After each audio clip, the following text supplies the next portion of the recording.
Bonjour et bienvenue à cette troisième table ronde qui fait suite à cette série de discussions, de débats qui se sont déroulés depuis avant-hier, toujours dans le cadre du mois de l'Europe.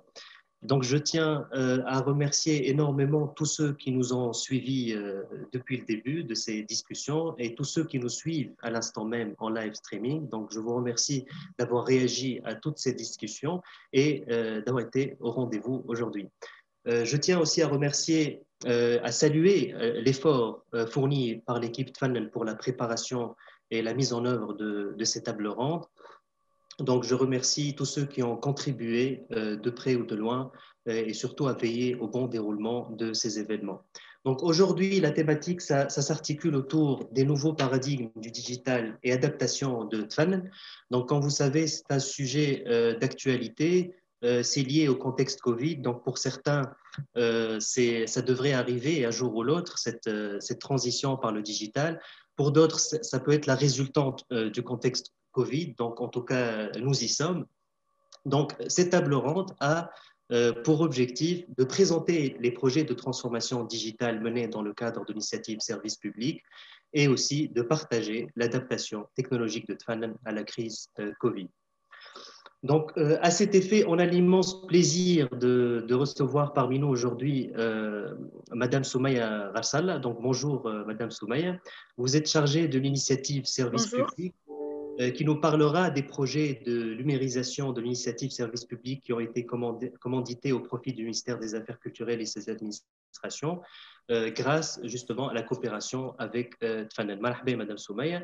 Bonjour Madame Saïd Samoud. Madame Saïma, donc vous êtes la directrice générale du Centre des musiques arabes et méditerranéennes connu sous le nom de Najma Zahra, du CMAM. Donc le CMAM, comme vous savez, possède déjà à son actif un projet de numérisation d'enregistrements musicaux. Vous allez nous parler de l'apport de ce nouveau projet à ce fonds et la manière dont il va contribuer à la valorisation de ce patrimoine. Simone Gizi, bonjour. Donc, Simone, vous êtes expert pour des missions de création de plateformes digitales pour le MAC. Donc, vous êtes président de la société Archimède. Donc, vous êtes acteur digital reconnu et renommé en France, en Europe, en Amérique du Nord. Vous travaillez notamment dans le secteur culturel et vous allez nous parler de la manière dont vous considérez vos interventions sur des projets culturels en Tunisie. Donc, ça va être un retour d'expérience par rapport à la plateforme des arts plastiques et de la numérisation d'enregistrements musicaux du CMAM. Enfin, nous avons parmi nous Awatf Mosbeh. Bonjour Awatf. Donc Awatf, vous êtes la fondatrice de Morbiket. Vous allez nous parler du soutien de Tfannen à votre projet Morbiket et l'apport de la digitalisation, et éventuellement peut-être votre vision de l'avenir de la culture dans le contexte du Covid. Donc, un petit mot pour ceux qui nous suivent en live streaming. Donc, comme ça a été fait durant les premières tables rondes, vous pouvez interagir avec nous directement avec vos questions. On essaiera bien sûr de récolter le maximum des questions, les questions les plus pertinentes à laquelle nos panélistes vont réagir, bien entendu. Et bien sûr, vous pouvez choisir la langue qui vous correspond et à cet effet, il y aura des réactions par rapport à ces questions-là. Donc, je cède la parole à ma chère collègue Madame Mariam Siela, qui est responsable de communication de Tfannen. Bonjour Mariam. Bonjour tout le monde. Marche Baby comme c'est l'école. Avant tout, déjà, je tiens à présenter les excuses de Monsieur Damien Elie, notre team leader, qui a eu un contretemps de dernière minute et qui essaiera de nous joindre plus tard. Donc, à Tfannen, nous sommes très heureux justement de soutenir des projets innovants dans le domaine du digital du ministère des Affaires culturelles. En effet, ceci s'inscrit dans le cadre du programme d'appui à la culture en Tunisie et dans la suite du jumelage initié en 2016 avec les ministères français et wallons. Depuis 2020, il y a eu une ouverture de la coopération qui a permis de lancer de nouveaux chantiers ambitieux. Du coup, Tfannen a choisi de répondre aux volontés de changement des politiques culturelles en Tunisie avec les budgets et le temps qui lui restait. Par conséquent, l'initiative Service public a été initiée. Les projets se concrétisent en partenariat public-privé qui se développe sous forme de missions d'experts Et nous sommes fiers que la majorité des experts de ces missions sont des Tunisiens. Soumaïa va nous donner plus de détails par la suite sur ces différentes missions. Bon, je vous souhaite une bonne table ronde. Je vais vous dire avant de terminer que je tiens à mentionner que le digital est vraiment un transformateur pour la politique culturelle en matière de, particulièrement en transparence, partage d'informations, économie, surtout dans le domaine des industries culturelles et créatives, et de déploiement de nouveaux moyens, et pour l'accès à la culture grâce au numérique. Donc, je vous souhaite une bonne table ronde et de bonnes interactions, et à tout à l'heure. Merci, Heidi. Merci à vous, Mariam. Donc, je cède la parole à Madame Soumaïa. Donc, Madame Soumaïa va faire une présentation sur la numérisation de l'initiative service public qui a été commanditée au profit du ministère des Affaires culturelles. Donc, à vous la parole, Madame Soumaïa. Merci Heidi, merci Mariam. Bonjour tout le monde. Donc, j'interviens, donc je remplace Monsieur Bilal Aboudi, responsable national du programme PACT, programme d'appui au secteur culturel en Tunisie, avec qui je travaille sur les projets dits projets de l'initiative service public. Donc, je rappelle rapidement les objectifs et c'est quoi en fait l'initiative service public. C'est un axe de TFAN destiné à soutenir des projets de restructuration, de réforme initiés par le ministère de la Culture et que nous menons en étroite collaboration avec principalement des EPNA, des établissements non administratifs du ministère de la Culture. Nous nous offrons en fait, TFAN offre son assistance technique à ces différents projets. Donc, depuis 2020, donc juin 2020, nous avons démarré une douzaine de projets dans le cadre de cette initiative service public, dans 5 projets destinés à la digitalisation et qui ont des objectifs de numérisation. Je vais partager avec vous mon écran. J'espère que… Est-ce que vous le voyez?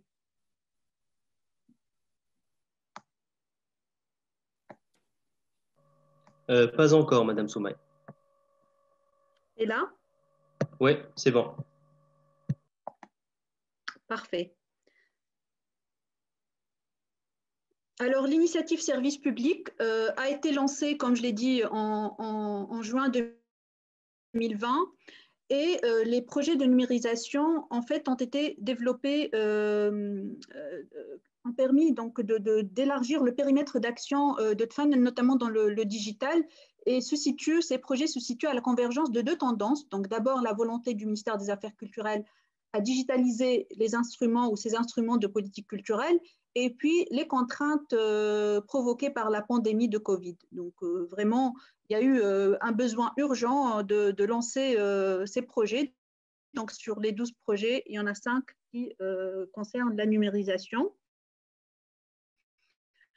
Les objectifs sont multiples, besoin d'ancrer un minimum de transparence au niveau de la gestion et la distribution du budget du ministère de la Culture, l'efficience dans le traitement des données, des demandes et des autorisations, une meilleure répartition et usage des ressources du ministère de la Culture. Parmi les objectifs aussi, on trouve la continuité, donc le besoin d'assurer une certaine durabilité, de pérennisation au niveau du fonctionnement de l'administration, constituer des bases de données, collecter des informations, assurer un meilleur accès à l'information, notamment pour le citoyen, et la mise en place de politiques culturelles, nouvelles politiques culturelles sur le moyen et long terme. Donc, tous ces objectifs et toutes ces priorités fixées par le ministère ont permis de lancer 5 projets qui sont portés par plusieurs administrations, plusieurs EPNA. D'abord, la première qu'on a lancée, c'est la création d'une plateforme numérique pour remplacer le guichet unique, donc une nouvelle solution qui permet de résoudre les problèmes de traitement, les lourdeurs de traitement au niveau des autorisations de tournage. Donc, je développerai ça plus tard. La deuxième mission, donc c'est une mission lancée avec et au profit du CNCI. La deuxième mission, c'est la numérisation du réseau des bibliothèques gérées par le ministère des Affaires culturelles. La troisième mission, c'est une plateforme numérique, donc création d'une plateforme numérique pour la gestion des subventions et des financements attribués par le ministère de la Culture. Et nous avons aussi donc les deux derniers projets, Madame Saïma Samoud et Simon Gizid, ils vont vous en parler en détail. Donc, il s'agit de la création d'une plateforme pour la numérisation des œuvres de la collection nationale des arts plastiques et la création d'une plateforme pour le patrimoine musical lancé et initié par le CMAM. Donc, les bénéficiaires qui sont aussi nos partenaires dans ces projets, donc il y a le Centre des musiques arabes et méditerranéennes, le CNCI que j'ai mentionné tout à l'heure, la direction de la lecture publique du ministère des Affaires culturelles, la direction des arts plastiques et la direction de l'organisation des méthodes et de l'informatique.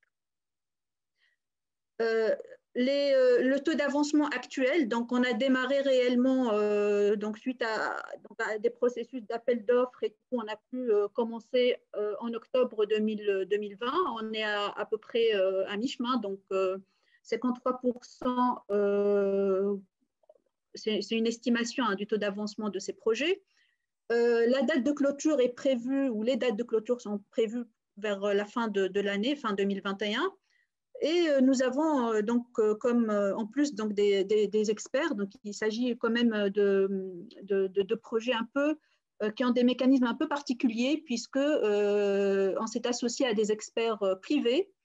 Donc, en plus de l'équipe de TFAN et de l'ISP formée du responsable national du pacte, donc programme d'appui au secteur culturel en Tunisie, M. Bidel Aboudi, moi-même et Nabil Chmak Libatouiri, les PMO. Nous travaillons avec 17 consultants pour ces 5 projets. Voilà, donc comme je l'ai expliqué tout à l'heure, le process de recrutement consiste à lancer un appel à candidature, à faire les évaluations, sélectionner les experts et puis la contractualisation, bien sûr. Actuellement, donc, nous sommes, voilà, donc 80 de ces projets sont en cours et on va dire 4 projets sont en cours. Soumaïa, excuse-moi de vous interrompre. Si vous pouvez ralentir le débit de parole pour que nos traducteurs puissent suivre le rythme de votre speech. Merci. D'accord.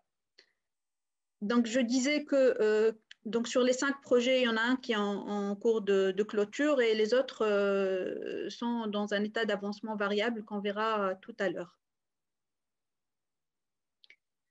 Alors, le planning général, comme je l'ai dit, le premier projet a démarré en octobre, donc c'est des durées différentes d'exécution et la clôture de la majorité de ces projets est prévue vers la fin de l'année. Alors, je commence par le projet de numérisation du réseau des bibliothèques géré par le ministère des Affaires culturelles. Donc, il y a un nombre important, donc environ plus de 400 bibliothèques sur tout le territoire qui souffrent de problèmes de gestion liés notamment à l'absence d'outils numériques. Et cette mission, donc c'est un vieux projet que le ministère nous a confié et nous avons donc pu clôturer la première phase qui consiste à rédiger des cahiers des charges après avoir identifié les différents besoins des bibliothèques, des différentes personnes qui contribuent, qui sont responsables de leur gestion. Un plan de formation est prévu pour le personnel et la phase suivante que nous sommes en train de mettre en place consiste à recruter donc une boîte qui va développer cette plateforme de gestion de l'ensemble de ces bibliothèques. L'autre projet, le guichet unique, la numérisation ou la création d'une plateforme numérique pour le guichet unique, initié par le CNCI, en fait, le ministère et le CNCI ont constaté un problème avec ce guichet unique. Malheureusement, il y a des retards au niveau de l'attribution des autorisations, de traitement des dossiers et des demandes. Et l'idée est de créer, de numériser les services, numériser aussi l'accès à l'information, puisque cette plateforme sera aussi une base de données pour les réalisateurs, les producteurs tunisiens et étrangers qui souhaitent faire des films en Tunisie, tourner des films en Tunisie. Et aussi parmi les objectifs, on ambitionne aussi de faire de la Tunisie une destination de tournage, à l'instar de plusieurs pays voisins, simplifiant les procédures d'attribution d'autorisation. Donc là, TFAN prend en charge 2 phases de ce projet, donc l'élaboration des cahiers des charges, qui est presque, on est à 90%, donc les cahiers des charges vont bientôt être livrés. Voilà, là vous avez un indicateur sur l'état d'avancement du projet. Et la deuxième partie consiste à développer cette plateforme pour qu'elle soit opérationnelle et mise en ligne rapidement. Le projet suivant est la plateforme numérique de gestion des subventions publiques. Alors, comme vous le savez, le ministère attribue chaque année un nombre important de subventions dans plusieurs secteurs culturels et sous-secteurs, donc culturels et artistiques. Ces subventions sont données, donc il n'y a pas d'outil de gestion qui permet à la fois d'assurer le contrôle plus tard des projets qui subventionnés, aussi d'assurer aussi le suivi, donc comment ces subventions ont été dépensées, quelles sont les retombées des projets financés. Et donc, une plateforme numérique va à la fois permettre de contrôler tout ça, mais aussi d'assurer une transparence, permettre aussi d'avoir des chances égales quant à l'accès aux fonds et aux ressources du ministère. Et ça fait partie aussi c'est un vieux projet que le ministère tente de lancer depuis un moment et qui a été considéré comme prioritaire. Nous avons avancé sur l'élaboration des cahiers des charges technico-fonctionnels suite à une identification des différents besoins qui a touché tous les organismes du ministère qui donnent des subventions d'une manière ou d'une autre, hein, toute forme d'argent, d'aide à la production, à la culture qui sort du ministère a été tenu en considération dans ce cahier des charges pour la création de la plateforme. Donc, comme vous pouvez le constater, pour chaque projet, on a un ensemble d'experts, au moins deux experts qui prennent en charge le suivi, l'étude, et c'est des experts donc indépendants et qui exercent dans le secteur privé. Donc, il y a aussi cette volonté du ministère à externaliser ces projets et à les sous-traiter.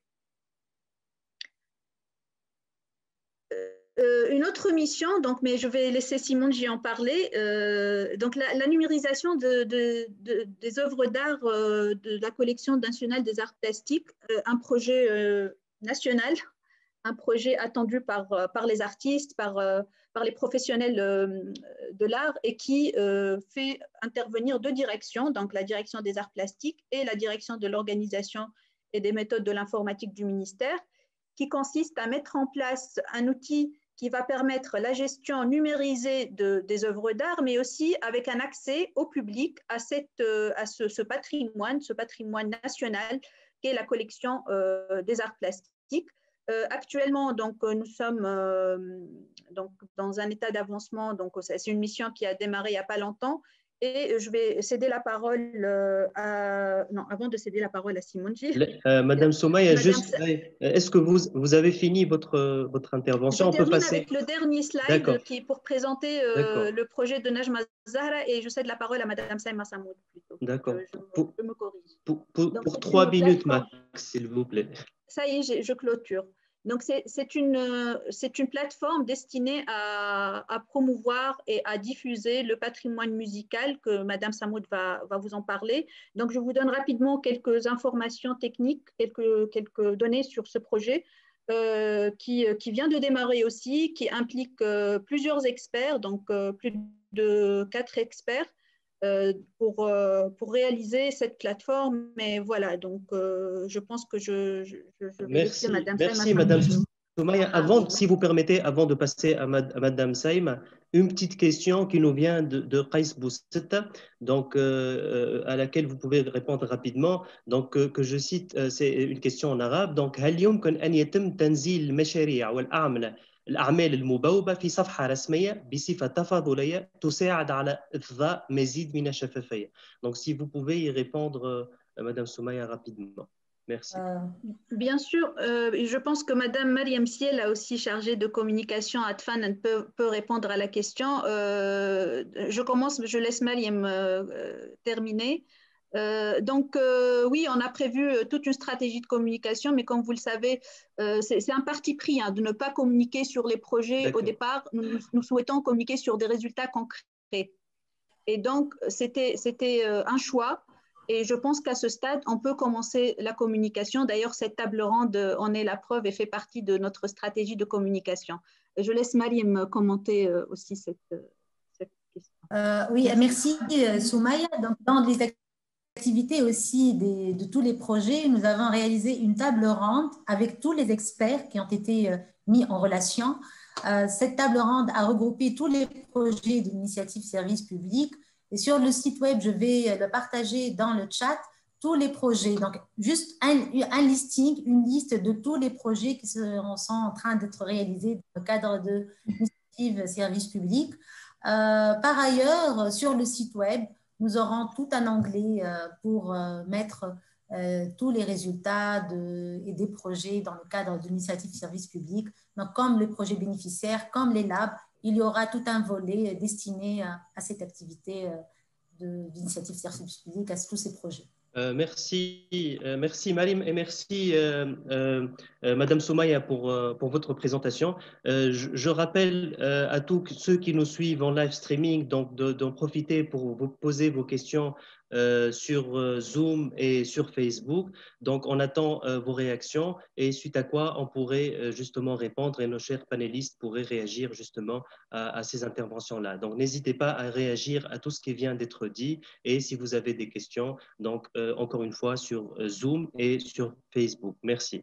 Donc, je passe la parole à Madame Saïma. Donc, Madame Saïma va nous parler de l'apport du projet de numérisation du patrimoine du CMAM, de Najm Azara, et la manière justement dont il va contribuer justement à la valorisation de ce patrimoine. À vous la parole, Madame Saïma. Merci Heidi, merci beaucoup déjà à l'équipe de Tfan de m'avoir invité à ce panel et à cette table ronde.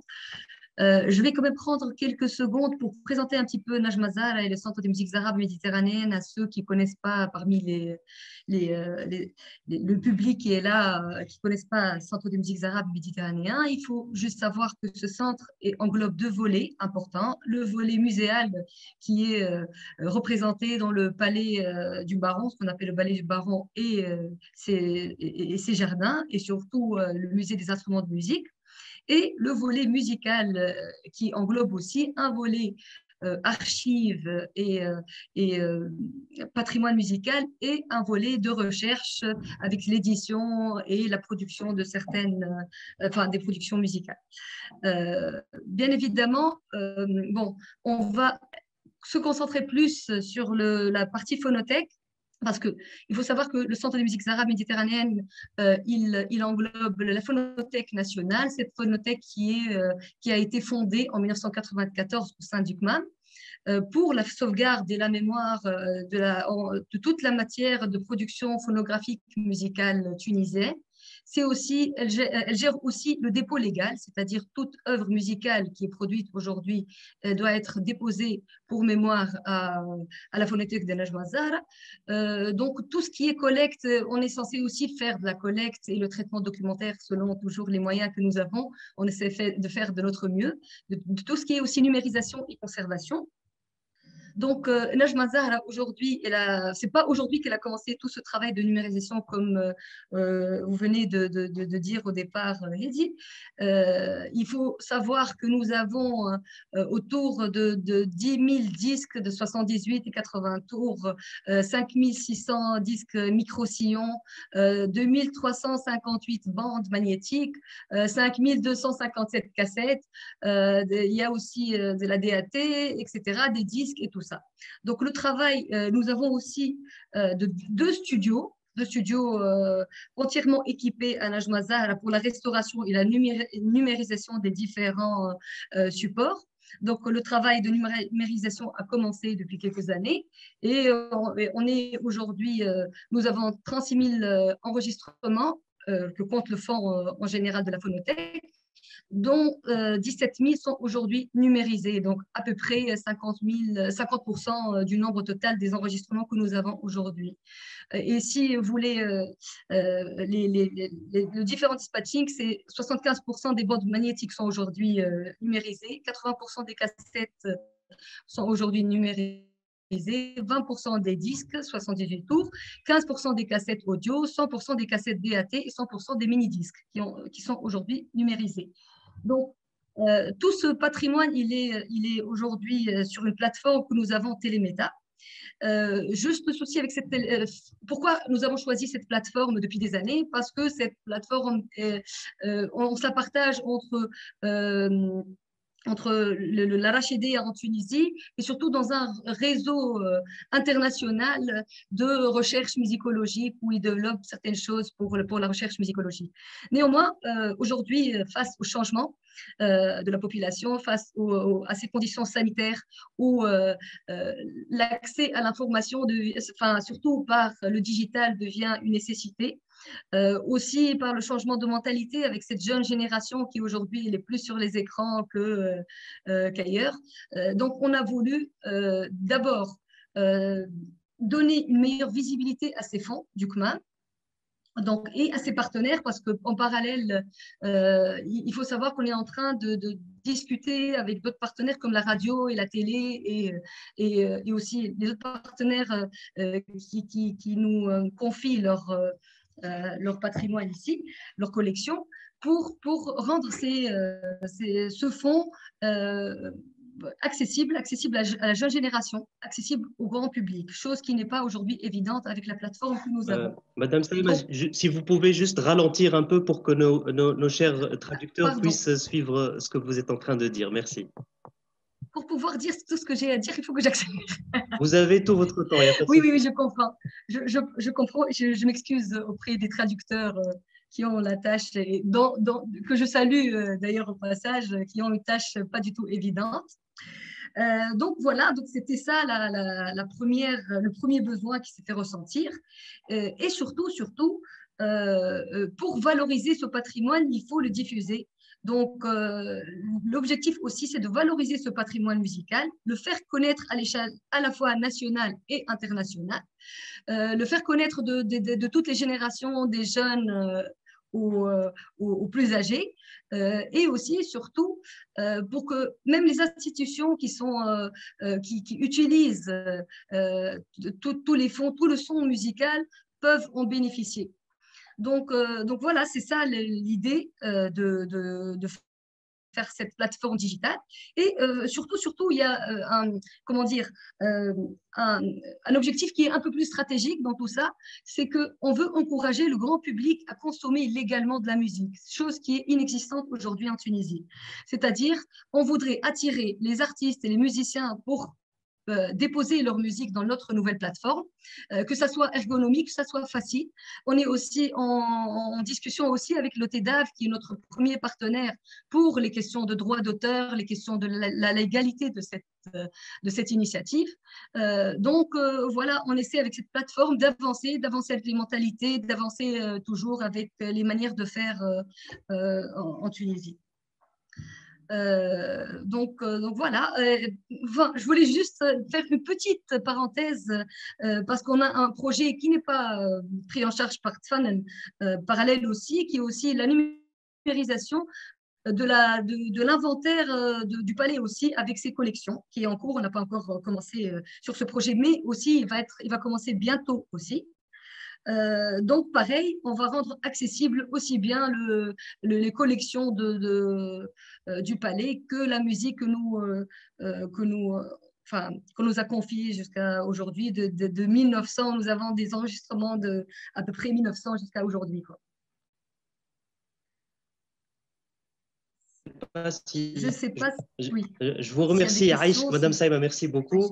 On profite quand même de votre présence puisque vous devrez quitter très bientôt. Avec une petite question peut-être pour approfondir justement votre exposé et ce que surtout l'aperçu historique concernant le fait que cette numérisation de la musique a commencé bien avant. Donc, il commence à y avoir ce rituel un peu dans le centre. Et la question, c'est peut-être par rapport à la réceptivité de cette offre culturelle. Est-ce que vous avez un retour sur la façon dont nos jeunes consomment entre guillemets, cette offre? Vous venez d'évoquer le fait qu'on est passé à l'écran, nos jeunes sur nos écrans, etc. Est-ce que vous commencez à voir, est-ce que ça émane déjà d'un besoin? Que ces jeunes vraiment aillent se ressourcer? Est-ce que c'est inscrit dans nos habitudes? Et comment rendre justement, comment démocratiser justement cette diffusion immatérielle finalement de tout ce patrimoine? Ça peut aussi concerner votre stratégie justement pour la mise en œuvre de plus de visibilité pour ce patrimoine, etc. Justement, si on regarde ces dernières années, à quel point le patrimoine musical est devenu attractif aux jeunes, parce que rien qu'on voit toutes les reprises qui ont été faites sur des chansons de notre Malouf et de notre patrimoine musical ancien et parfois inconnu. Donc l'offre, elle est là. C'est juste qu'il faut donner l'accès. Il y a un problème de sensibilisation aussi qu'on essaie de faire maintenant et dans les stratégies de communication. Très peu de gens savent que le nombre de supports musicaux et d'archives que nous avons ici au CMA. Donc, justement, à travers cette plateforme, on essaye de faire connaître le fonds que nous avons. Et une fois on le connaît, il y a des curieux qui vont venir. Il y a aussi, à travers ce soutien TFAN, justement, il y a une stratégie de communication qui va avec le développement du projet avec M. Zidi. Il va en parler peut-être sur le plan technique tout à l'heure. Donc, cette stratégie de communication on va faire un travail d'aller-retour avec le consommateur et essayer dès le départ, implémenter cette plateforme chez le consommateur tunisien. Bien sûr, le consommateur, aujourd'hui, il y a plus de consommateurs de musique qu'autrefois, avec la globalisation et l'Internet qui est devenu aujourd'hui, tout ce qui est digital est devenu aujourd'hui accessible à travers les différentes plateformes. Mais on s'est dit, pourquoi le Tunisien il faut qu'il aille chercher dans les Spotify, dans les Deezer, et pourquoi nous, on ne fait pas notre propre plateforme où il peut tout trouver en essayant d'être le plus attractif possible. D'accord. Juste un peu plus de détails peut-être, Madame Saïma, sur votre stratégie pour la musique légale, les droits d'auteur et tout. Plus de détails, bon, on est en train d'impliquer justement les droits d'auteur dans ce projet. Justement, on va essayer d'évoluer ensemble avec les droits d'auteur. Il y a aussi tout n'est pas au point, tout le monde sait qu'on n'est pas encore très au point par rapport aux droits d'auteur en Tunisie, mais justement, il y a cette volonté d'avancer ensemble vers la légalisation. Si notre plateforme demain va respecter les droits d'auteur et va trouver les moyens pour aussi attirer les jeunes artistes pour souscrire à notre OTDAV, organisme de droits d'auteur, ça va être un grand pas vers l'avant et vers cette offre légale en Tunisie. Et on voudrait être les initiateurs de ce changement de mentalité, de ce changement Merci pour cet éclairage, Madame Saïma. Donc, je cède la parole rapidement à Simonji. Donc, Simonji va nous parler de ses interventions sur les projets culturels en Tunisie, son retour d'expérience par rapport à ce volet. Je rappelle à tous ceux qui nous suivent en live streaming de réagir à cette discussion, bien sûr en posant leurs questions sur Facebook et via Zoom. Donc, à vous la parole, Simonji. Si vous pouvez désactiver votre micro, Simonji. Merci. Chacun, et merci pour l'invitation. C'est un grand plaisir pour moi, en fait, d'intervenir et de parler de ce retour d'expérience et surtout ce qui me motive à m'impliquer personnellement sur ces projets que TFAN a initiés. Effectivement, avant tout, je vais parler de dire que la numérisation a modifié et fait profondément notre expérience culturelle, non seulement en termes d'accès ou de production et de diffusion par les nouvelles technologies, mais aussi en termes de participation et de création et d'apprentissage et de construction d'une société de la connaissance. Vraiment, je voulais vraiment introduire cette approche-là parce que c'est l'expérience de 27 ans en Europe et partout dans le monde quand on nous a appelés partout pour penser et réfléchir la digitalisation. Alors, à chaque fois, on dit c'est un projet numérique, mais en fait, le numérique n'est qu'un moyen. On n'a jamais, c'est vrai, je suis de formation plutôt technique et j'ai eu tendance au démarrage de ces projets que c'était un projet technique. Mais en fait, au contraire, on a appris beaucoup avec les professionnels de la culture qui nous ont permis de comprendre et surtout, on a accompagné ces professionnels parce que leur métier a changé tout au long de ces années, de la conservation à la diffusion et valorisation de patrimoine. Effectivement, le digital, c'est l'outil par excellence d'accompagnement, d'accélération, d'accès à la connaissance ou du savoir. Là où les conservateurs, que ce soit dans une bibliothèque, pour les manuscrits, pour les musées ou pour tout ce qui est vraiment information culturelle, a été conservé. Et depuis quelques années, c'est plutôt valorisé, diffusé. Et effectivement, il n'y a pas mieux que le numérique comme outil de diffusion et de médiation culturelle. Et cette expérience nous a permis à un moment, beaucoup de politiques utilisent le terme démocratisation de la culture. Moi, je vous avoue, à un moment, je pensais que c'est juste un discours politique. Et par l'expérience, j'ai trouvé qu'effectivement, grâce à cette digitalisation, cette transformation digitale, on voyait beaucoup des publics qu'on ne voyait pas avant. Je vais citer juste l'exemple d'une bibliothèque. La conservatrice, elle me dit, mais c'est incroyable, il y avait un public que j'ai jamais vu dans ma bibliothèque et ils viennent tous les samedis et ils consomment de CD-ROM, de l'Internet, jusqu'aux livres numériques. Et effectivement, peut-être on a une chance, et là aussi pour la Tunisie, que grâce au digital, on va attirer, on va démocratiser certaines choses qu'on a l'impression n'est accessible que pour certaines personnes, mais plutôt pour rapprocher ce public pour qu'il consomme de la culture.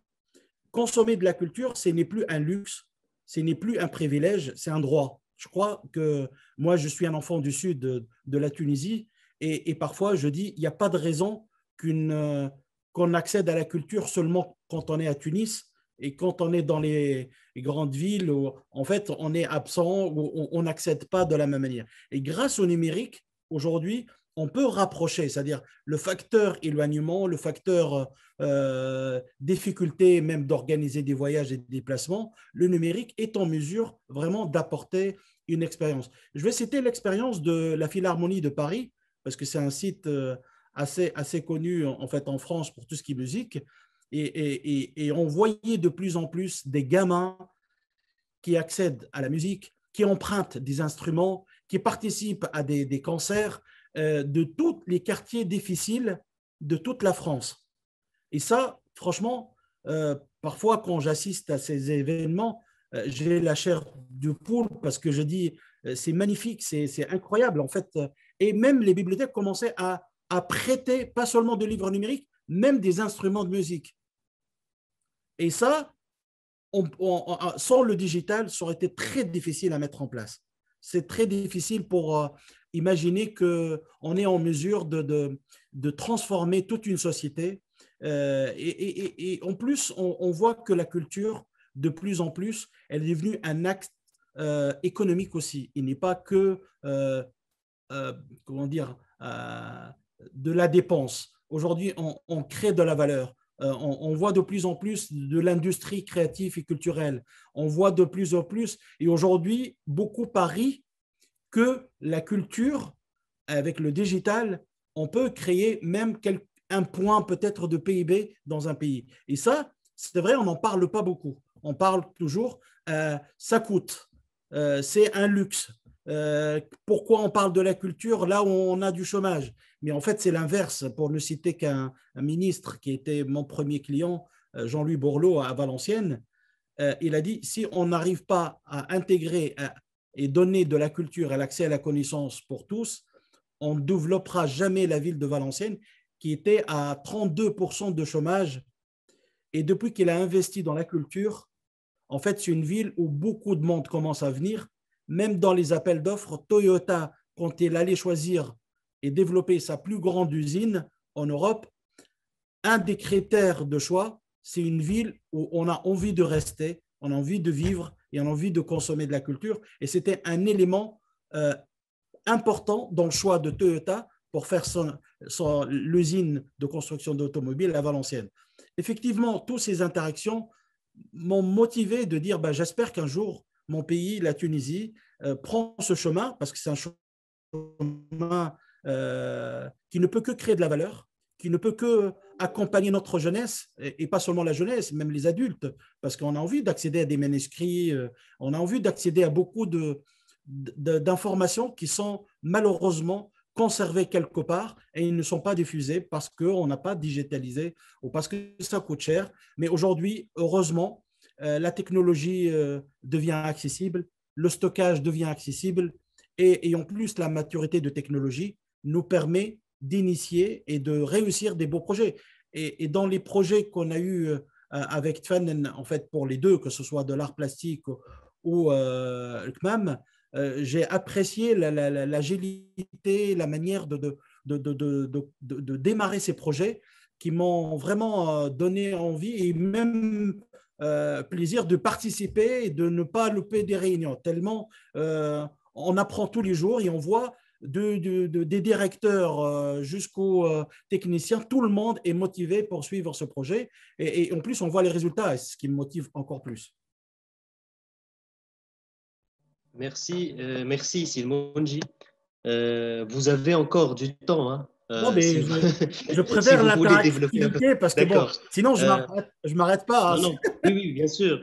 Est-ce qu'il y a des points que, alors je m'adresse à nos chers panélistes, hein, sur lesquels vous voulez réagir ou vous voulez qu'on passe à l'intervention suivante. En tout cas, il y a des questions. Hein, vous avez soulevé beaucoup de points, peut-être bien concernant les limites de ce processus de digitalisation de la culture. Silmonji, je ne sais pas, je prends un exemple. Moi, je fais partie de l'écosystème culturel Fitounes. Donc, quelque part, il y a certains, entre guillemets, consommateurs d'objets culturels qui disent regarder une œuvre, par exemple, directement dans un musée, c'est toujours beaucoup plus jouissif, si vous voulez, pour le regard, pour le toucher aussi, que de voir ça à travers un écran. Donc, quelque part, il n'y a pas atteinte à la qualité de la réceptivité des œuvres, comment on approche les œuvres, notamment par rapport à justement des biens matériels qui sont exposés. En fait, les études ont prouvé l'inverse, en fait. Quand on consomme de la culture, on accède. Moi, par exemple, avant de me déplacer dans un pays, je regarde les musées en fait en ligne et ça m'organise mon parcours quand je visite le pays, que ce soit pour le tourisme, que ce soit pour les affaires. Et d'un coup, ça me donne plus envie d'y aller et visiter et de regarder. Finalement, le numérique n'est qu'un moyen pour accompagner et au contraire renforcer vraiment l'envie d'y aller. Ce n'est pas une alternative parce que je ne crois pas effectivement, la Joconde, on peut voir 36 000 fois devant un écran, mais une fois qu'on est au Louvre, là, c'est un autre regard. Non, non, le numérique, au contraire, même pour la musique, je me rappelle, on a travaillé avec la FNAC et quand on a mis en ligne dans les années 95-96, grâce au numérique, en fait, il y a des albums qui n'ont jamais été consultés, n'ont jamais été achetés à la FNAC. Et le fait qu'on a diffusé en numérique sont devenus accessibles et les gens achètent. C'est-à-dire même l'acte d'achat est devenu un élément important. Le digital, il met en valeur le patrimoine. Il sort ce qu'on ne peut pas accéder. Parce que quand on voit dans un endroit, on ne peut pas accéder à tout.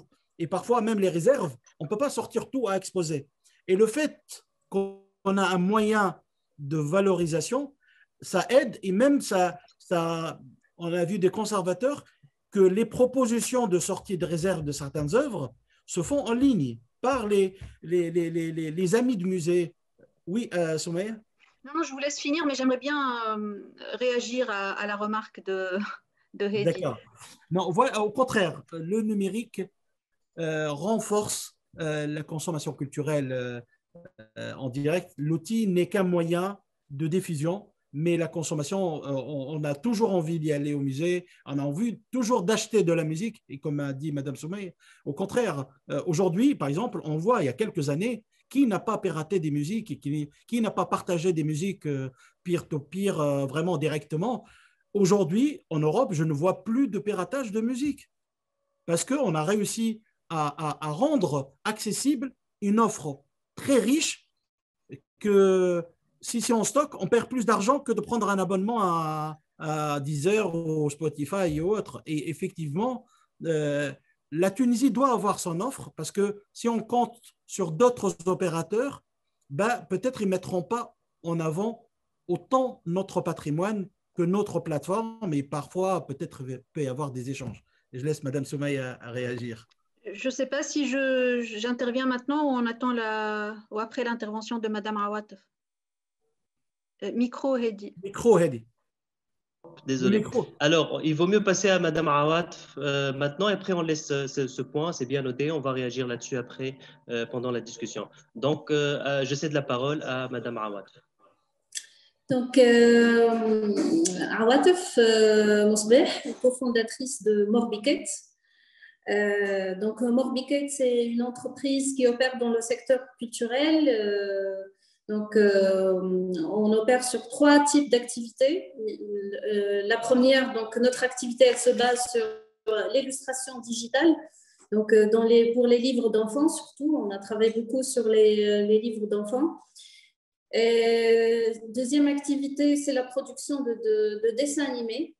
Et la troisième activité, c'est la production des contenus interactifs éducatifs, les jeux vidéo et les contenus qui utilisent la réalité augmentée. Donc, en fait, c'est un parcours qui a commencé de l'illustration pour enfants jusqu'à aujourd'hui à créer des jeux vidéo, des contenus interactifs sur mobile qui utilisent les nouvelles technologies immersives. Et on est sur plusieurs produits. Le premier, c'est un magazine avec une application mobile. Et le deuxième, c'est un livre avec des jeux de réalité augmentée. Et aujourd'hui, on est en train de développer encore un troisième produit qui est une application éducative pour l'apprentissage des langues pour les enfants. Donc, en fait, on était sélectionnés, on est bénéficié du projet TFAN, le projet fonds de restructuration. Et grâce à ce fonds, on a eu beaucoup d'opportunités, entre autres la restructuration interne de l'entreprise, mais aussi la restructuration externe. Donc, la restructuration interne, il s'agit de créer une pérennité par rapport aux ressources humaines et spécialement les compétences créatives, l'illustration et la production de dessins animés, l'animation 2D, l'animation 3D et fait des jeux vidéo. Et aussi par rapport à l'innovation, donc on essaie de maîtriser toute la chaîne de valeur depuis la création jusqu'à la production en elle-même, le management de tous les process de production. La commercialisation il y a vraiment l'étape la plus importante. Il y a comment créer comment créer des modèles économiques et des offres dans le secteur culturel, qui des offres vraiment accessibles à tous et surtout des offres qui ciblent le marché international. Grâce à ce fonds aussi, on travaille sur la restructuration externe. On essaie d'avoir un impact sur l'environnement culturel, entre autres à travers des bootcamps créatifs, donc, qui sont Morbicréa. Ce sont des bootcamps créatifs où on fait des formations, des bootcamps plutôt sur les 3 compétences, l'illustration digitale qui ont en fait l'illustration digitale qu'on a fait l'extension Teha vers l'illustration digitale à travers la réalité augmentée. La deuxième, c'est l'animation, les motion graphiques. Et Inch'Allah, bientôt, le troisième bootcamp, c'est plus le art game, c'est plutôt le design dans des jeux vidéo et spécialement pour les contenus enfants. Vraiment, on a travaillé beaucoup sur plusieurs cibles, mais on est focalisé vraiment sur la cible d'enfants. Donc, grâce à ce fonds-là, on a refait toute la vision interne, plutôt une restructuration stratégique. On est une entreprise culturelle PME. On a un modèle classique qui travaille sur deux volets, la production et la prestation aussi. On essaie d'avoir un portefeuille. Actuellement, nous sommes sur le marché local, mais l'objectif à travers ce fonds, c'est de faire le growth et d'être sur des marchés internationaux. Et à travers une stratégie globale, donc c'est une stratégie de groupe entre Morbicate et sa filiale EdTech, qui est une start-up. Comment mixer un modèle économique mixer un modèle économique de création, de production dans le secteur culturel, mais aussi ce modèle-là qui fait on innove dans ce modèle-là et on offre un modèle scalable surtout et des produits culturels scalables accessibles au marché international. Donc voilà, donc le fonds en fait, il nous a aidé beaucoup sur cette activité-là. Aujourd'hui, par rapport au Covid, comme toutes les institutions culturelles, on a eu quelques contraintes, surtout la mobilité, parce que là, on vise le marché international et un peu la mobilité, ça nous bloque choya. Mais toutes les activités internes, elle était un peu présentielle. Là, on la transforme à des activités digitales et surtout, on fait du focus encore plus sur les produits digitales et l'amélioration des modèles économiques et des offres pour le marché, pour les utilisateurs qui peuvent utiliser nos produits. Voilà, donc en fait, voilà, aujourd'hui, par rapport à une entreprise qui opère dans le secteur culturel, la digitalisation, c'est vraiment un issue important pour aller vers des modèles scalables, aller vers offrir des services et des produits culturels accessibles à tous. Le deuxième point, c'est innover. C'est important de innover. L'innovation, elle se base sur un veille technologique, un veille créatif, un veille sur le marché, le besoin du marché.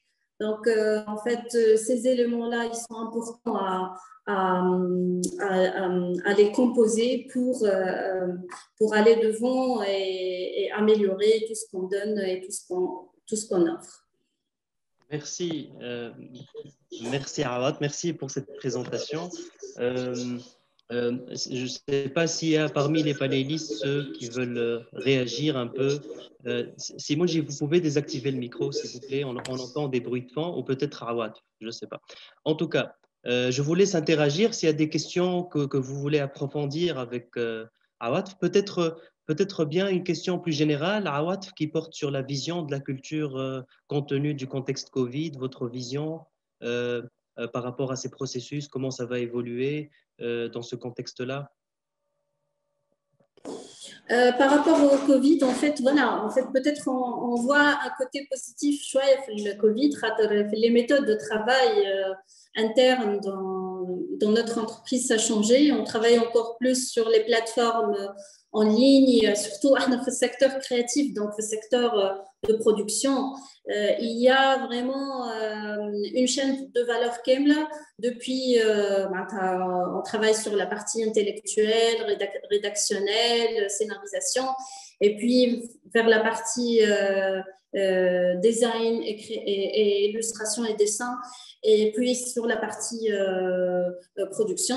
Donc, le Covid nous a permis plutôt de gagner plus de temps, d'avoir plus de focus sur les méthodes de travail et les process, sur la rapidité d'exécution.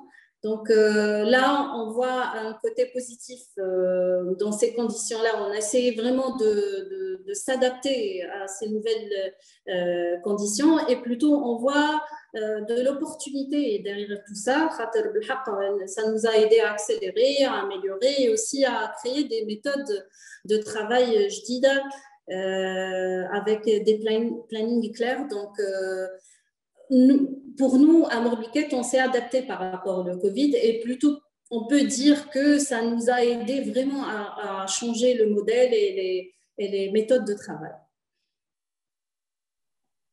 D'accord, Aïch, merci pour cet éclairage. Madame Soumaya, on a bien noté votre intervention. Peut-être que Mohamed Ali voulait rajouter quelque chose dans ce sens. Moi, j'avais une question pour Awatf. En fait, elle a mentionné certainement pas mal de contraintes qui sont liées à la crise du Covid, mais elle vient de parler de certaines opportunités. Moi, c'était par rapport aux opportunités du changement du système éducatif. On voit maintenant que les enfants font 1 jour sur 2 à l'école, donc ils ont plus de temps pour bénéficier des activités culturelles, etc. Est-ce que vous avez senti ce changement? Est-ce qu'il y a un potentiel derrière pour cette mutation du système d'enseignement et d'éducation pour les enfants? Ah oui, justement, ça, c'est un potentiel kbir.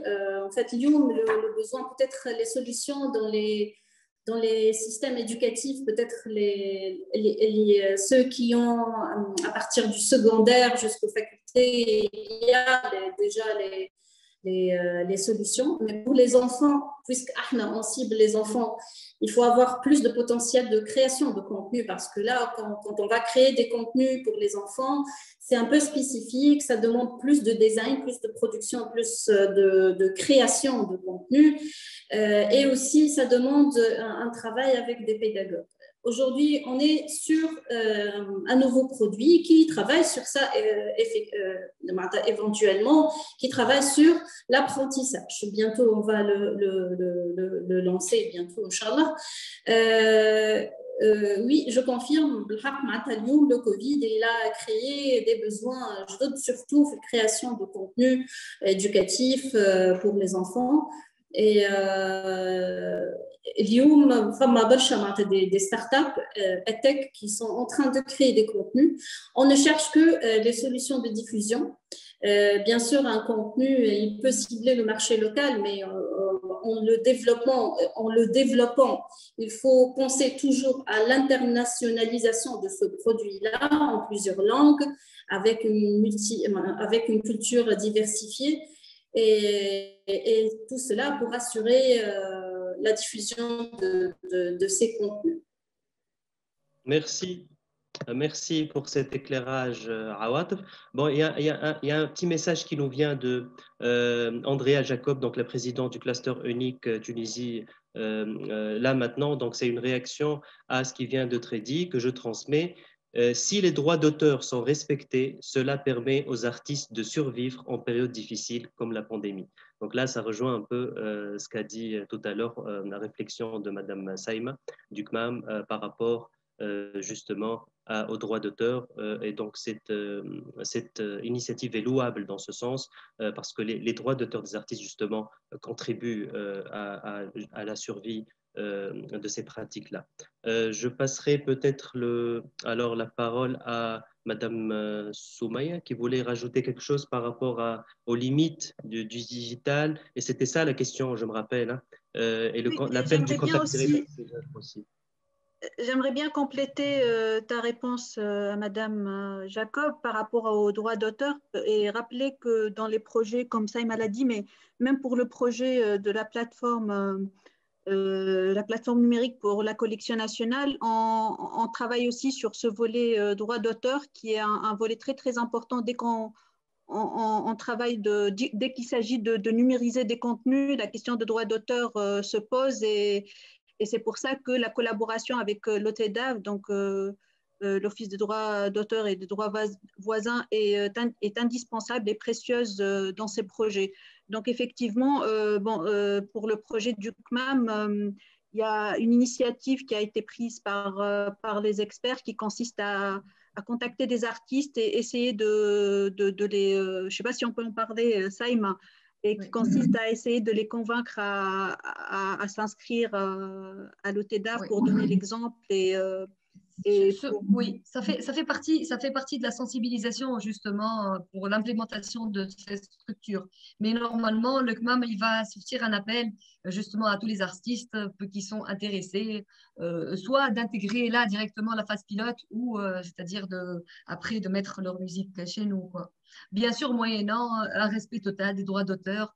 Et on voudrait aussi que, disons que cette plateforme, euh, on voudrait la conditionner à la soumission aux droits d'auteur tunisiens aussi, c'est-à-dire pas exclusivement, et que l'artiste, il peut lui-même s'inscrire dans cette plateforme, inscrire son œuvre, quoi. Donc, ça fait partie de notre ambition par rapport à cette plateforme. On est en cours de réflexion là-dessus, sur les différents types de contrats, etc. Et on espère y arriver voilà, avant la fin de cette phase pilote avec l'équipe de fans. Et l'OTEDAV participe au comité de pilotage du projet. Tout à fait. Tout à fait. Voilà. Donc, la question est tellement importante. Oui. Je passe la parole à Mohamed Ali, qui est responsable suivi évaluation de TFAN. Donc, à vous la parole, Mohamed Ali. Merci Heidi, rebonjour tout le monde. Donc justement, moi et ma collègue Mariam voudrons parler des adaptations de TFAN en tant que projet culturel qui a connu aussi pas mal de contraintes face à la crise du Covid. Donc, outre l'initiative service public et outre les adaptations qui ont été mentionnées par nos chers panélistes, nous en interne, on a procédé à pas mal d'adaptations. Tout a commencé en avril 2020, au début de la pandémie. Donc, on a commencé par une enquête de l'impact du Covid-19 sur nos bénéficiaires. Donc, on a lancé une enquête auprès des 71 bénéficiaires à l'époque. Maintenant, on est à 88 pour évaluer l'impact de la crise du Covid et pour voir quelles sont leurs attentes et leurs besoins à court et à moyen terme. Donc, je cite quelques chiffres. 76% de nos bénéficiaires estiment que l'impact de la crise du Covid-19 est sévère ou très sévère. Donc, ça fait 3/4 ou plus de nos projets. Et plus que la moitié ont demandé une extension de leur plan d'affaires, une révision de leur activité, justement, pour s'adapter et s'aligner à tout ce qui est digital, étant donné que les activités présentielles étaient impossibles.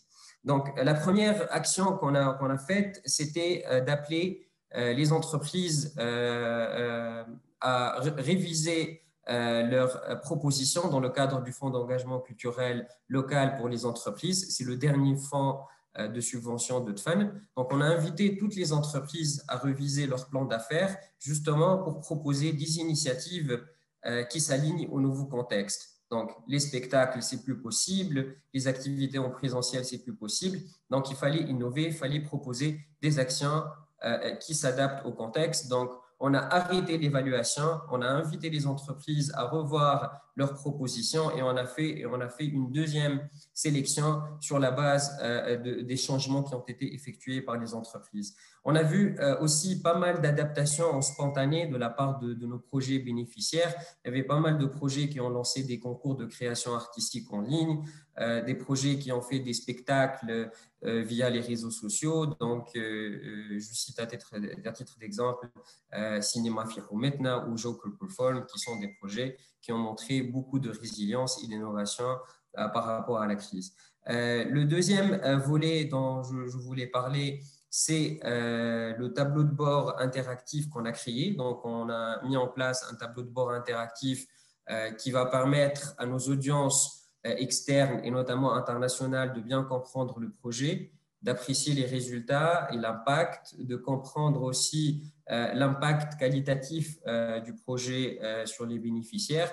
Donc, ce tableau de bord va être bientôt accessible à nos audiences. Et voilà, je laisse maintenant Mariam vous parler un peu plus sur d'autres volets d'adaptation et d'autres pistes d'adaptation de Tfanen face à la crise du Covid-19. Merci. Mariam, à vous la parole. Merci à vous. Donc là, moi, je dois juste préciser que pour nous,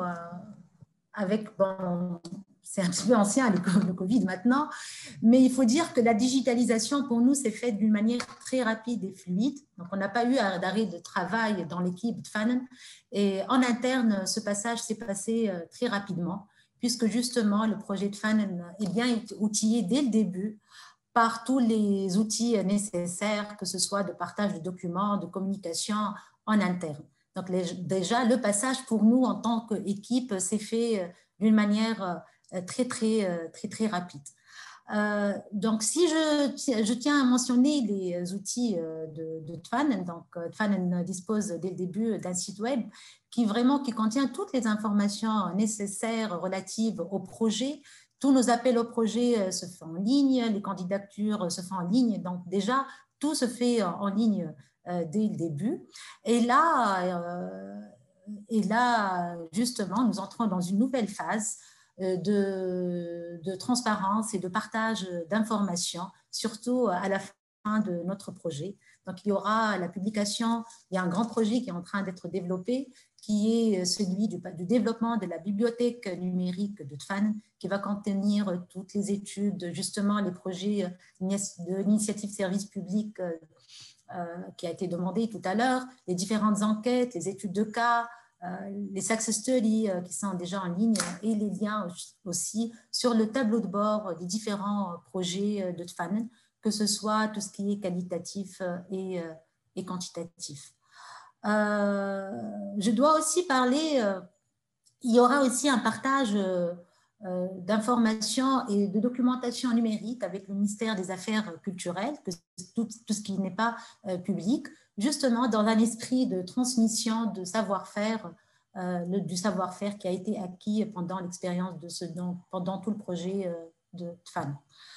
Un autre volet aussi important qui est Tfanen organise des labs d'apprentissage de labs qu'on appelle les labs Tfanen sur toute la Tunisie. Et là aussi, nous étions obligés. And we were obliged to transform these labs into digital labs. And this labs digitaux. Donc les labs, c'est des labs d'apprentissage et de partage. Et nos facilitateurs étaient formés au début à tout ce qui est présentiel. Et tout de suite, les facilitateurs de Tfanen ont été justement formés pour passer à la facilitation en ligne et la facilitation digitale avec des outils bien expérimentés. Avec ça, tout ce qui est formation et justement pour faire profiter tout le secteur culturel, au sein des labs, nous faisons des formations avec des formateurs dans tout ce qui est management culturel, budget, finance, gestion de projet, partenariat, donc plein de thèmes. Et nous sommes justement en train de mettre ces capsules publiquement sur la chaîne YouTube de Tfanen. Il y a déjà 2 capsules qui ont été produites sur le volet partenariat. Et nous allons continuer. Notre objectif, c'est de mettre au total 16 capsules de formation sur tout ce qui est projet culturel et management de projets culturels. Je dois aussi préciser que nous faisons un partenariat avec la plateforme numérique, avec la plateforme Tunisie.co, dans laquelle on a un agenda collaboratif et nous collaborons étroitement avec la plateforme aussi Clézy.co. Donc là, c'est pour cadrer tout ce qui a été fait en digital dans les activités de TFAN. Je crois aussi que M. Damien va nous joindre très bientôt. Peut-être qu'il aura une intervention à faire.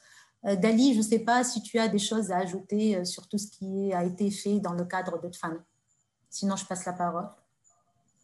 Non, c'est très rapidement. Donc, comme mentionné, Mariam, on travaille en ce moment sur un plan de durabilité, justement, pour assurer la continuité de nos activités. Et ce plan de durabilité se base beaucoup sur le digital et la numérisation, justement, pour pouvoir assurer la continuité de nos activités par le ministère des Affaires culturelles.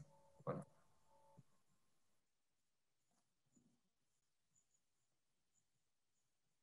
Heidi, tu es en mute. Merci, merci Mohamed Ali, merci Mariam. Je ne sais pas si Mariam, vous avez quelque chose à rajouter dans ce contexte ou peut-être on passe aux questions. Il y a un commentaire en plus? Juste après, je voudrais, ça sera dans le panel, si Simone pourrait nous expliquer l'axe de l'intervention de Laure pour les projets qu'il a cités exactement, de quoi il s'agit, nous expliquer exactement son intervention dans le cadre de ces deux projets-là. Sachant qu'il lève la main depuis 10 minutes, le pauvre, donc okay. J'espère qu'il va être là. Simonji, est-ce que vous êtes toujours avec nous? Est-ce que vous nous entendez? Vous m'entendez? Oui, parfaitement. Oui. Est-ce que vous avez entendu la question de Malim? J'ai pas entendu la fin. Donc, Malim, si tu peux répéter la question. Est-ce que vous pourriez nous fournir plus de détails sur l'intervention de TFAN, l'émission en rapport avec TFAN? C'était ça, Malim, je suppose. Oui, les deux projets dans le cadre de l'initiative service public, justement, Simonji. Ouais. Voilà, ce qui est intéressant dans les deux projets, on a une approche qui est… nous, on a essayé de répondre en fait au cahier des charges, mais l'originalité, c'est qu'on est venu avec une plateforme déjà prête, générique, qui a fait ses preuves et ce qui nous a permis rapidement de passer vers ce qu'on appelle plus l'aspect fonctionnel et paramétrage et intégration des contraintes des experts. Donc, que ce soit sur le projet art plastique ou pour la musique, c'est vraiment le temps qu'on passe et n'est pas dans le temps de codage et de coding sur lequel parfois, malheureusement, et toutes les tentatives qu'on voit partout dans le monde, on cherche à faire un POC et généralement, on génère quelque chose de jetable. Là, on était très contents et j'étais ravi ce matin. On a présenté l'avancée du projet pour la plateforme d'art plastique avec tous les professionnels et ils nous ont salué que la démarche et l'approche qu'on a mis en place un petit peu pour mettre en cette valorisation, cette médiation culturelle a plu, que ce soit pour des artistes, pour des chercheurs, pour des professionnels de la culture. Et ça, effectivement, c'est une démarche originale parce que effectivement, on a converti le nombre de jours d'expertise et on a mis gratuitement la plateforme au service du projet. Et c'est une démarche qui nous permet d'accélérer et d'aller à l'essentiel, surtout que le temps qu'on passe, c'est que du paramétrage et pas de développement software. Et pour nous, c'est une façon très rapide qui permet que les professionnels métiers, en fait, en temps réel, ils voient ce qu'on est capable de paramétrer et on converge à chaque fois vers des objectifs facilement identifiables, mesurables. Et ça, c'est pour nous, c'est une démarche assez originale. Et le fait qu'on travaille avec des experts autour, ça nous garantit qu'il n'y a pas de dérapage technique. C'est pas parce que vous savez, les techniciens, généralement, quand on les laisse seuls, ils inventent des choses que parfois ne correspondent pas à la réalité. Et là, heureusement, avec les consultants et avec l'équipe Tfanen, puisque le pilotage, le comité de pilotage, elle est toutes les semaines au démarrage et après tous les 15 jours. Mais entre deux, on a vraiment des réunions qui nous permettent d'affiner les objectifs. On a utilisé tous les outils en ligne. En fait, c'est du management vraiment dématérialisé et qui permet qu'on soit à distance, qu'on soit en présentiel, on continue à travailler et c'est quelque chose d'assez original. Pour revenir sur le volet droit d'auteur, sachez que le digital est un outil qui rassure les déteneurs des droits. Et ça a toujours été, en fait, les outils technologiques sont des tiers de confiance pour garantir que la consommation et la production sont respectés par rapport au contrat défini. Et on a l'expérience en France, par exemple, pour les livres numériques, on est tiers de confiance pour le prêt de livres numériques.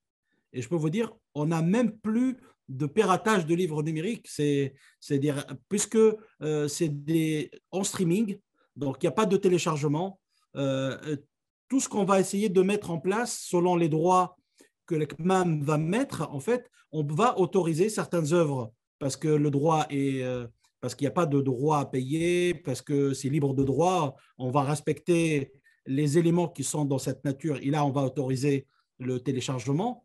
Mais là où en termes de droit, en fait, il y a interdiction de téléchargement, on ne fera que du streaming avec interdiction de téléchargement. Donc, on va ramener les outils nécessaires pour que les professionnels de la musique rassurent les artistes et qu'on sera dans une approche, une consommation structurée, rassurante et motivante pour les artistes, pour qu'ils mettent leurs œuvres et aussi d'une bonne qualité pour les consommateurs.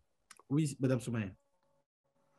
Oui, merci. En fait, j'aimerais ajouter que les plateformes qu'on vient de présenter vont essayer de répondre aux besoins élémentaires, fondamentaux des différents secteurs, aussi bien pour les arts plastiques que pour le CNCI, mais elles sont appelées à se développer. D'ailleurs, nous intervenons dans le cadre de missions donc, qui sont limitées dans la durée, mais aussi dans les budgets, mais avec la possibilité de les faire évoluer et de les développer plus tard.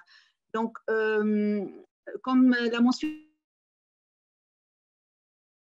Simone ce matin, on a fait on a visualisé la première version de la plateforme Art Plastique. Bon, les attentes sont grandes, mais voilà, on ne peut pas tout avoir en même temps. Donc, c'est vraiment… on essaie de tenir compte des différents aspects liés au fonctionnement de ces plateformes, comme les droits d'auteur et tout ça, mais c'est aussi, on considère que c'est l'occasion pour avancer dans la réflexion sur ces différentes questions et différents aspects. Donc, vraiment, il faut considérer que c'est qu'on participe qu'on met la première pièce, notre pierre à l'édifice, comme on dit, mais c'est un travail de longue haleine qui demande beaucoup de temps et d'énergie. Merci. Moi, j'ai une question, Heidi, si tu me permets, Simone, à tous nos chers panélistes. En fait, c'était par rapport au nouveau modèle économique pour tout ce qui est entreprise et organisation culturelle. Donc, je comprends pour tout ce qui est art plastique, archives musicales, etc., le modèle économique peut être viable, mais pour tout ce qui est, par exemple, spectacle, théâtre, cinéma, moi, par exemple, si je paie 20 ou 30 dinars pour aller à une salle de cinéma ou une salle de théâtre, c'est pour vivre l'expérience. Mais si demain, vous me proposez une pièce de théâtre en ligne à 20 dinars, en tant que consommateur, j'ai du mal à payer ça pour regarder quelque chose totalement en ligne. Donc, je ne sais pas, à l'international, qu'est-ce que se fait par les organisations culturelles justement pour adapter leur modèle économique? C'est le mixte, si je peux me permettre de répondre. En fait, ce qui maintenant est en train de très bien marcher, c'est en fait grâce à un abonnement annuel, en fait, vous mixez l'usage en ligne, en virtuel et en présentiel. Comme ça permet de de faire de ce qu'on appelle des remises, en fait, quelque part, l'abonnement qui était que en présentiel, supposons à l'année, 10 tickets coûtent 30 € par ticket. Là, en fait, on dit, avec le même budget, vous pouvez garder l'usage en présentiel pour 20 tickets et 10 usages en numérique, en fait, en virtuel, et pourquoi pas participer. Et jusqu'au même certains concerts, on a vu, ça se passe super bien et les gens payent quelque part parce que c'est une façon de maintenir aussi la flamme et de dire je paye, mais ce n'est pas le même prix. En fait, on ne peut pas demander de payer le même prix, mais on peut mixer, de dire parce que vous avez utilisé 10 fois quelque chose en haut, vous payez en présentiel à 5, vous gagnez 3 accès en virtuel. Et l'idée, c'est ça, c'est mixer pour ramener une approche. C'est comme les restaurants qu'ils ont fait entre la livraison et manger sur place. Rapidement, ils ont trouvé les click and collect. Après, même le café, de dire on peut même prendre des cafés à distance en virtuel. Et ça donne envie d'avoir des vrais cafés une fois que les terrasses reviennent. Et c'est impressionnant le nombre de gens qui ont joué le jeu. C'est une façon de participer aussi à des secteurs en crise. On a oublié de mentionner aussi que pour la plateforme du CMAM, on a un expert en business plan, business model, parce que la plateforme en fait a une vocation commerciale, contrairement à la plateforme Art Plastique qui est plutôt dans sa première conception, elle est plutôt utilitaire et destinée donc à organiser d'un point de vue institutionnel et administratif la collection. La plateforme du CMAM aura donc un volet commercial important et nous travaillons aussi sur comment la rendre rentable. Il faut peut-être préciser, Soumaïa, que le volet commercial, pas dans sa dimension péjorative du terme, mais c'est juste, c'est-à-dire qu'elle doit générer quelques bénéfices et des revenus. Oui, pour être financièrement autonome. En fait. Exactement. Et juste, je voulais, avant de partir, parce que je dois partir là, et je m'excuse parce que vraiment la qualité du panel ne me laisse pas partir, mais en fait, je voulais juste rebondir sur ce qu'a dit M. Le Monji. Nous aussi, par exemple, là, Nejmazara, on a essayé le côté streaming, tous les spectacles du mois de janvier et février, étant donné qu'on avait une capacité de 30% à cause des restrictions sanitaires. Donc, on a fait le streaming, mais par contre, le streaming c'était à accès libre, quoi, c'était pas payant. Donc, le streaming, il était libre et on a fait une partie en présentiel. D'ailleurs, le fait d'avoir les concerts en streaming, ça n'a pas du tout, c'est-à-dire limiter le côté présentiel. Au contraire, les billets, on les vendait jusqu'à 2 jours, 3 jours à l'avance. Donc, on finissait tous les billets 3 jours avant.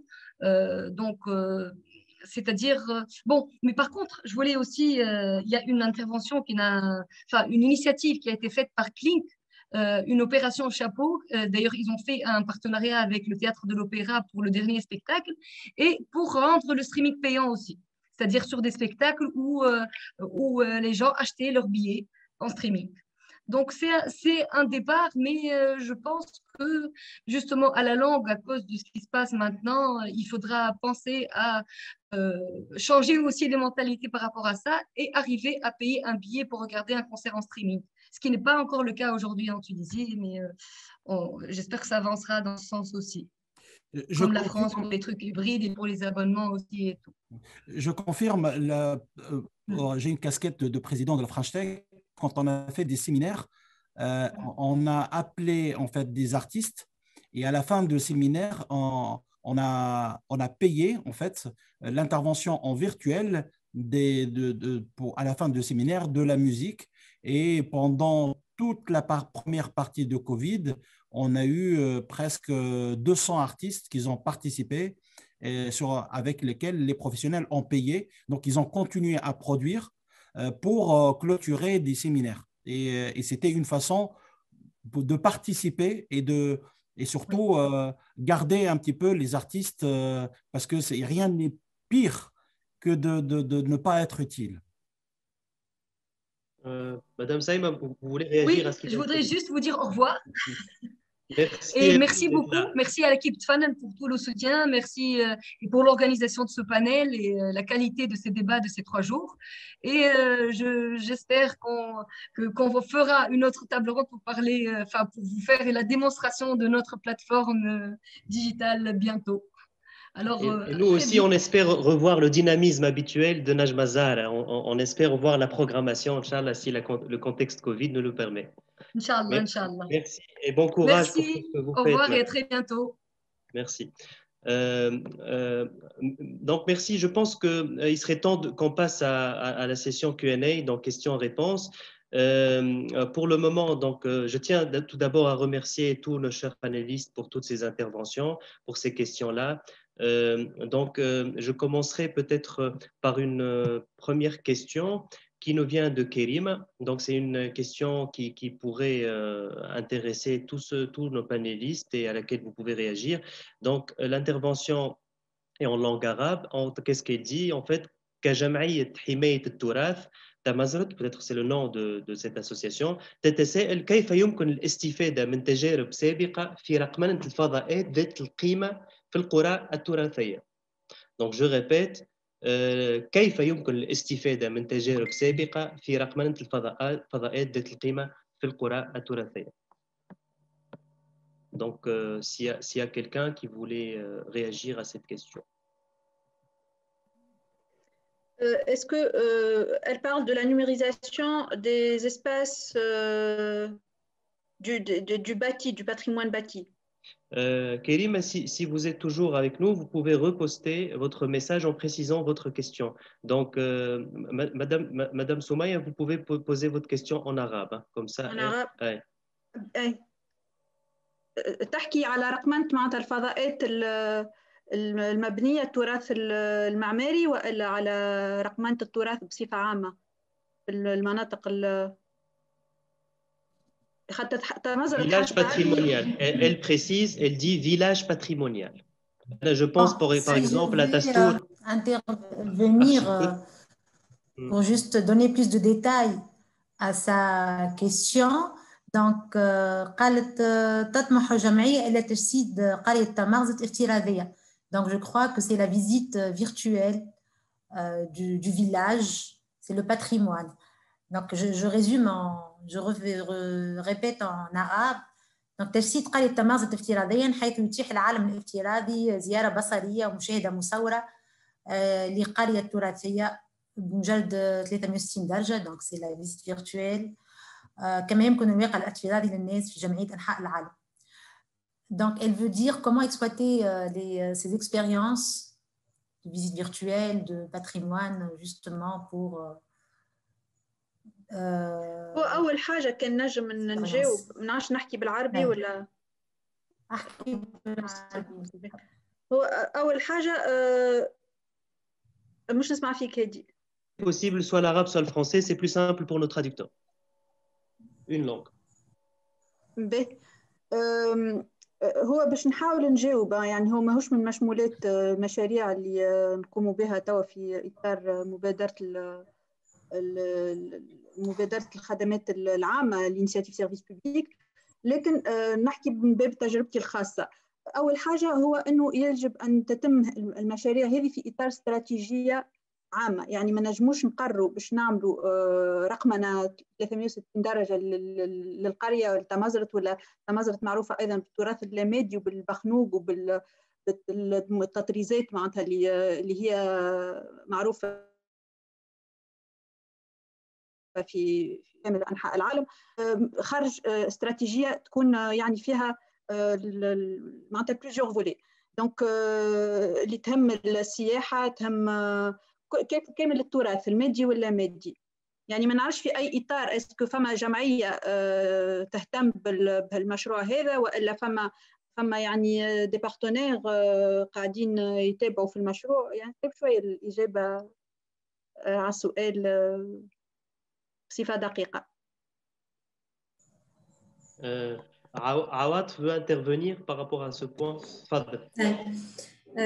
En fait حبيت نقول بالنسبة للسؤال متاع الجمعية اليوم في تونس فما برشا إمكانيات إنه تصير مثال تعاون مع جامعات فاكولتي تنجم هي كجمعية تعمل تعاون مع جامعات مختصة في كل ما هو تكنولوجيا وكل ما هو تقنيات تنجم تعمل مع تعاون في إنها تاخذ دي ستاجير تنجم يقوموا بمشاريع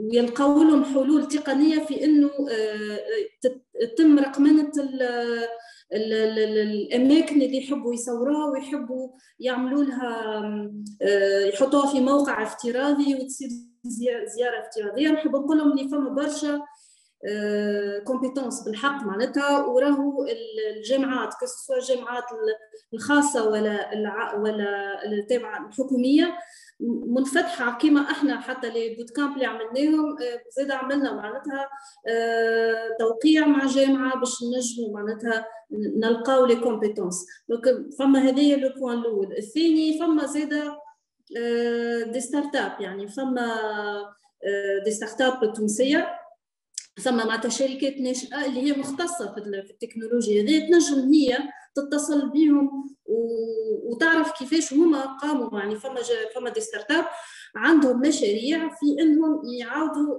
ياخذوا اماكن يعاودوا ويحولوها. Awad, سامحني, juste une information qui pourrait donner plus de précision par rapport à la question de Karim. Elle dit que c'est une association de protection de patrimoine en rapport avec l'architecture. Donc, c'est un village patrimonial, d'accord? Voilà, elle vient de... justement, أنا فهمتها معناتها يحبوا حتى تولي زيارة معناتها 360 يعني معناتها ثلاثية الأبعاد وافتراضية نجموا العباد يزوروها ينجموا حتى مع ليكول داركتيكتور فما بالحق معناتها دي كيما نقولوا des compétences et إمكانيات كبيرة موجودة que ce soit في les jeunes اللي توا قاعدين يتخرجوا وإلا في الشركات الناشئة بالحق ما تنجم تمشي تقابلهم وتعرف كيفاش التقنيات كيفاش تصير هذه.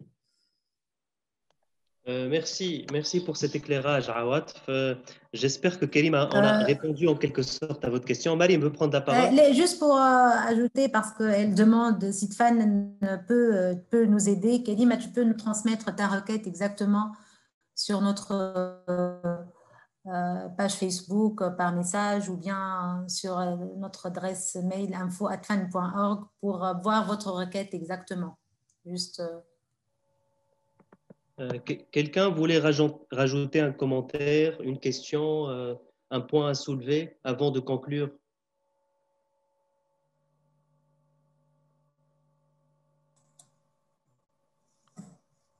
Mohamed Ali, peut-être?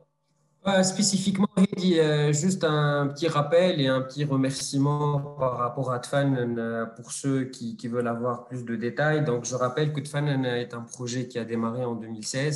C'est un projet qui est financé par l'Union européenne et qui est implémenté par le British Council au nom du réseau unique, le réseau des instituts culturels nationaux de l'Union européenne.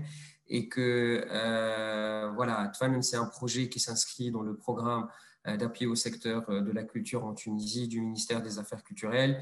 Et du coup, je profite de cette occasion pour remercier tous nos partenaires, la délégation de l'Union européenne en Tunisie, tout le réseau unique, le British Council et notamment le ministère des Affaires culturelles pour leur appui et leur soutien. Merci beaucoup, Hedi. Merci Mohamed Ali. J'attends encore peut-être quelques questions avant de conclure ou on passe à la clôture de cette table ronde. Je ne sais pas s'il y a des questions. Mariam, tu voulais rajouter quelque chose? Un petit mot de... si tu peux désactiver ton micro, Mariam, s'il te plaît. Oui, non, c'est bon. Je crois que nous avons abordé plusieurs... Bon, si on va entrer un plus dans le détail, ça sera... Le temps ne va pas nous suffire, mais juste je tiens à remercier tous les participants et à rappeler que nous aurons le 26 mai un dialogue international, le dialogue de Tunis international, ce qui aura lieu aussi en digital le 26 mai de 15h à 17h.